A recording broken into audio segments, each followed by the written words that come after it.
Belong करते हैं, तो हमें जम्मू की कुछ बताइए, जम्मू का इतिहास में या जम्मू का नाम कैसे आया।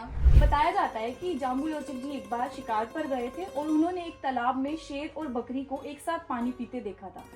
तो आप सोच सकते हैं उनके लिए ये जी, दृश्य जी। बहुत ही आकर्षित था और बहुत ही ऐसा था कि अगर जिस जगह पर शेर और बकरी एक साथ पानी पी रहे हैं, वहाँ पे रहने वाले लोग कितने यूनाइटेड और कितने ज्यादा प्यार से रहने वाले होंगे। दिल का रास्ता होता है जो पेट से होके निकलता है। तो हमें ये बताइए कि डोगरी में या डोगरे कल्चर में ऐसा कौन सा स्वाद हमें चखने को मिलेगा। हमें डोगरा कल्चर में एक फेमस डिश बनती है क्यूर, जिसे स्पेशली शादी ब्याह जैसे फंक्शन में बनाया जाता है। इसके साथ साथ हमारे कलाड़ी बहुत फेमस है, राजमा चावल जैसे कि जम्मू के बहुत फेमस है। तो जान सकती हूँ आपको ये जानकर मुंह में पानी आ रहा होगा। मैंने आपको ऐसे, जब मैंने आपके बारे में पढ़ा था, आपके वीडियोस में देखे थे, तो मैंने ये देखा था कि आप खुद आर्ट और क्राफ्ट में बहुत दिलचस्प हो। जी हाँ, मैं बोल सकती हूँ क्योंकि हमारे जम्मू का फेमस जो पेंटिंग है, बसोली पेंटिंग कहा जाता है उसे, और वो चीजें सब मैंने अपने YouTube चैनल में दिखाई हैं।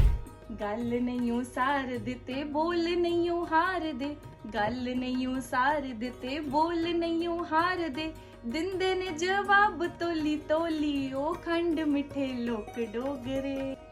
बहुत जैसे आपने, एक तो मुझे समझ आ गया कुछ मीठा के बारे में, हम डोगरी को मीठी बोला है। देखिए, हमें अपनी लैंग्वेज को भूलना नहीं चाहिए। देखिए, हम जिस भी स्टेट से बिलोंग करते हैं, जिस भी कल्चर से बिलोंग करते हैं, हमें उस लैंग्वेज को हमेशा जिंदा रखना चाहिए। जब भी हम अपने लोग, अपने करीबी से या अपने लोगों से, अपनी कम्युनिटी से बात करें, तो हम उस लैंग्वेज में बात करें ताकि हम पहचाने जाए कि हम लोग डोगरे हैं।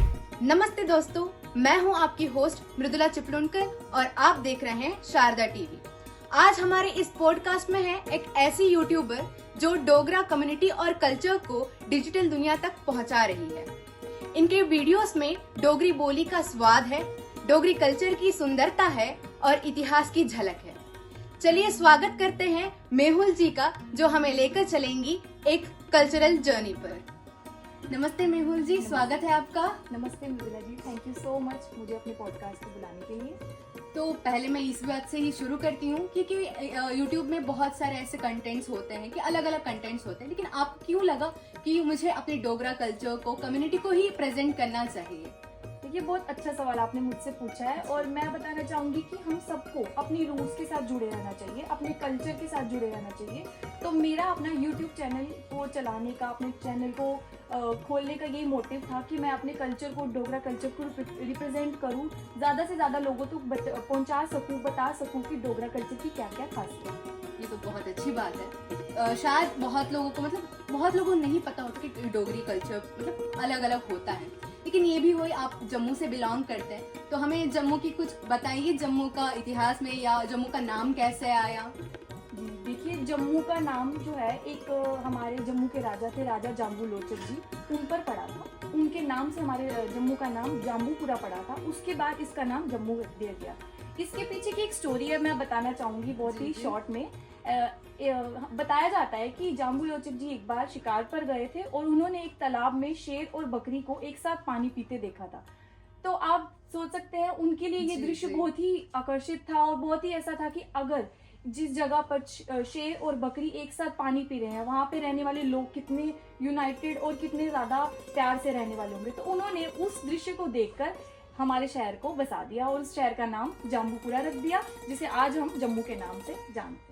बहुत सुंदर कहानी थी, शायद बहुत लोगों को, यानी मुझे भी नहीं पता होगी, तो हमारे दर्शकों को ये कहानी भी सुनने मिली। तो ऐसे भी मैं बोल रही हूँ कि डोगरी कल्चर का जो अलग अलग पेंटिंग्स हो गए, खाना हो गया, मैं ये पूछना चाहती हूँ कि बोलते हैं कि जो दिल का रास्ता होता है जो पेट से होके निकलता है, तो हमें ये बताइए कि डोगरी में या डोगरे कल्चर में ऐसा कौन सा स्वाद हमें चखने को मिलेगा।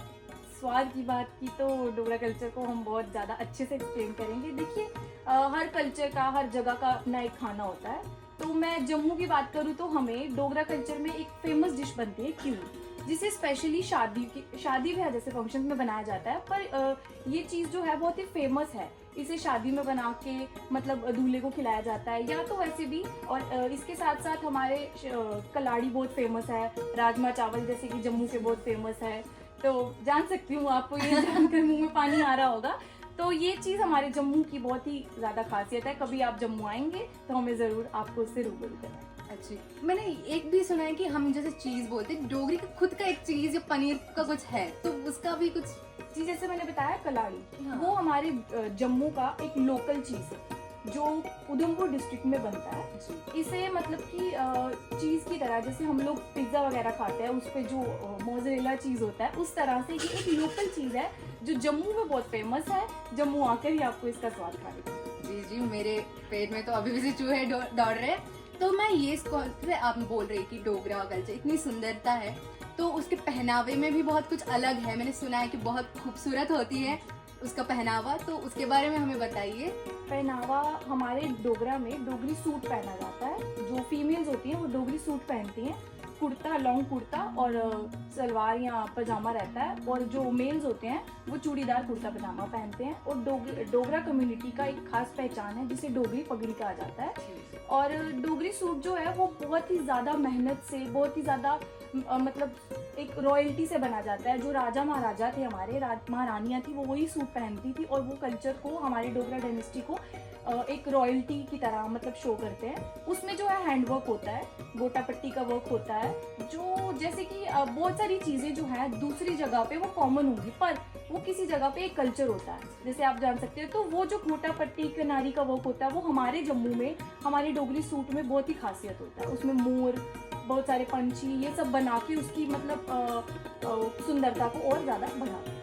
सुनने में तो बहुत दिलचस्प लग रहा है। और मैंने सुना है कि वो बहुत महंगे, मतलब महंगे से बनते हैं, क्योंकि बहुत हाथ का काम होता है, तो शादियों में पहनते हैं। तो ऐसे कुछ ऐसा होता है कि नॉर्मली भी पहन लेंगे या शादियों में पहनना ज्यादा जरूरी जो होता है? डोगरी सूट होते हैं ना, उसमें मतलब बहुत ज्यादा हैंडमेड वर्क होता है, मिरर से जारी का वर्क होता है। और अभी के टाइम पे तो थ्रेड वर्क होता है, पर जब राजा महाराजा का टाइम था तब गोल्ड की थ्रेड से या सिल्वर की थ्रेड से उस पर वर्क किया जाता था। और तब भी वो चीज़ महंगी थी। आज के टाइम पे भी डोगरी सूट के प्राइस बहुत ज़्यादा महंगे हैं, क्योंकि उस पर सब काम जो है हैंडमेड, कारीगर जो हैं खुद से सारा काम करते हैं, खुद की मेहनत होती है, तो इसलिए इसका प्राइस भी वेरी करता है। तो मैंने आपको ऐसे, जब मैंने आपके बारे में पढ़ा था, आपके वीडियोस में देखे थे, तो मैंने ये देखा था कि आप खुद आर्ट और क्राफ्ट में बहुत दिलचस्प हो।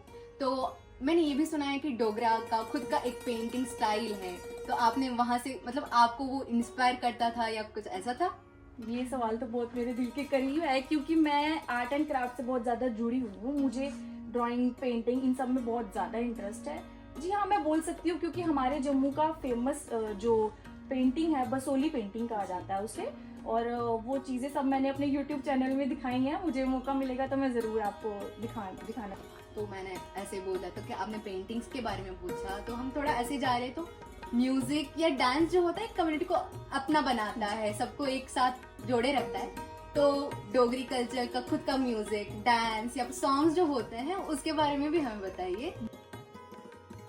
आजकल बहुत ज़्यादा पॉपुलैरिटी में है। देखिए, हमें अपनी जगह के, जैसे हम लोग पंजाबी सॉन्ग सुनते हैं, हिंदी सॉन्ग सुनते हैं, बॉलीवुड सुनते हैं, तो उसी तरह से डोगरी भी एक भाषा है। और हमें उसको, यही मेरा एक मोटिव है अपने यूट्यूब चैनल को स्टार्ट करने का, ताकि मैं डोगरी लैंग्वेज को आप सब तक पहुंचा पाऊँ।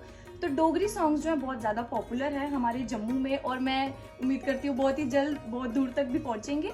और हमारे वहाँ का जो डोगरी डांस है वो बहुत पॉपुलर है। और कूद डांस, हिरन डांस, ऐसे डांस जो है ये सब जम्मू के पर्टिकुलर रीजन्स में परफॉर्म किए जाते हैं। बहुत ये भी है कि हिरन डांस मतलब एक रियो का जो होता है वो है। तो उसके बाद इस गाने का जो आपने बोला, तो शायद हमें भी थोड़ा सुना दीजिए डोगरी गानों को, हमें भी थोड़े सुनने का मौका मिलेगा। देखिए, इतनी अच्छी सिंगर तो मैं नहीं हूँ, पर हमें तो सब अच्छा लगता है। चलो आप सुना दीजिए। अब आपकी रिक्वेस्ट पे मैं एक गाना डोगरी में सुना देती हूँ।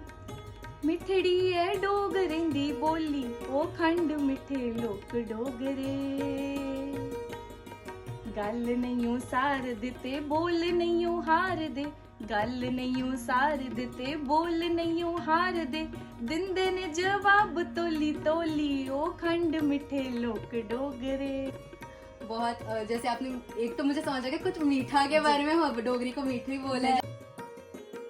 देती हूँ, इस गाने का मतलब है कि डोगरी भाषा जो है वो बहुत मीठी है, और जो डोगरे लोग हैं वो मतलब तोल तोल के जवाब देते हैं। और मीठी बोली है डोगरी इस गाने की। जैसे वो बोली भी थी, आपका गाना भी उतना ही मीठा था, हमारे दर्शकों को भी उतना ही पसंद आएगा और वो भी अपने नए नए गाने डोगरी कल्चर के सुनेंगे। तो मैं इसके आगे ये भी पूछना चाहूंगी कि जैसे शादियां होती है, हर एक कल्चर का अलग अलग तरीका होता है शादियों का, तो डोगरी कल्चर में कुछ ऐसा है जो अलग है या देखिए हर जगह में जब शादी ब्याह होते हैं तो अलग अलग ट्रेडिशंस किए जाते हैं। तो जैसे कि हमारे डोगरा कल्चर में जैसे यहाँ हल्दी होती है तो हमारे वहाँ सांत की जाती है, लड़की की शादी पे या लड़की की शादी पे सांत की जाती है, जिसमें बुटना लगता है। और ये सब ट्रेडिशन है, ये मैं डोगरी भाषा में बोल रही हूँ तो शायद आपको समझना है। तो ये सब ट्रेडिशन जो है हमारे डोगरा में परफॉर्म किए जाते हैं। मतलब इस ट्रेडिशन में होता क्या है मेनली, मतलब इसमें लड़की के जो मामा होते हैं जी। वो उसे बुटना लगाते हैं, लड़की की सहेलियां उसे बुटना लगाती हैं। बुटना जो है हम डोगरी में बोल रहे हैं, जैसे हल्दी कहते हैं उसे ही हम डोगरी में बुटना। अच्छा, तो फिर ये भी मैंने सुना है कि कुछ डांस होते हैं जहाँ पर मटका टाइप ऑफ कुछ अपने सर पे रख के डांस वगैरह होते हैं, उसके बारे में भी बोलिए। जी उसे वो एक हमारे मतलब जैसे मैंने बताया कि हर जगह का अलग अलग ट्रेडिशन है, तो वो डांस जो है अलग जगह पे अलग अलग तरह से परफॉर्म किया जाता है। एक मतलब मटका जो है, मिट्टी का मटका या गागर कहते हैं उसे डोगरी में, उसे सिर पे रख के जो गांव की औरतें हैं या जो जम्मू में जो डांसर्स हैं वो परफॉर्म करते हैं। ओके, जैसे हम बोल रहे हैं कि डोगरी की खुद की एक लैंग्वेज है, तो बहुत कम लोग होते हैं कि जो इस भाषा को अब जानने लगे हैं। तो आप अपने घर में डोगरी भाषा को बोलते हैं, या अब जो आने वाली जनरेशन, क्या उनको नहीं पता है कि ये डोगरी की भाषा कैसी होती है? डोगरी को हमें मतलब जब हम अपने घर में हैं तो हम डोगरी में बात करते हैं, क्योंकि हमें अपनी लैंग्वेज को भूलना नहीं चाहिए। देखिए हम जिस भी स्टेट से बिलोंग करते हैं, जिस भी कल्चर से बिलोंग करते हैं, हमें उस लैंग्वेज को हमेशा जिंदा रखना चाहिए। जब भी हम अपने लोग अपने करीबी से या अपने लोगों से अपनी कम्युनिटी से बात करें तो हम उस लैंग्वेज में बात करें ताकि हम पहचाने जाए कि हम लोग डोगरे हैं। तो इसलिए मेरा तो यही मैसेज है कि अगर जो भी भाषा है, हर जगह की हर एक भाषा है, तो हमें अपनी भाषा को भूलना नहीं चाहिए। अपने बच्चों को या बड़ों को ये चीज होनी चाहिए कि हम लोग उसी भाषा में बात करें ताकि हम लोग अपने रूट्स के साथ जुड़े रहें। धन्यवाद मेहुल जी, हमें बहुत कुछ जाना आज इस पॉडकास्ट में डोगरी कल्चर के बारे में या उसके गाने के बारे में। तो शायद इस पॉडकास्ट में बहुत लोग ऐसे भी होंगे जिन्हें नहीं पता था, वो भी अब जान जाएंगे। ऐसे ही आपका ये सफर जारी चलता रहे। आपको आज मजा आया होगा और मिलेंगे अगले पॉडकास्ट में ऐसी अनोखी जानकारियों के साथ। धन्यवाद।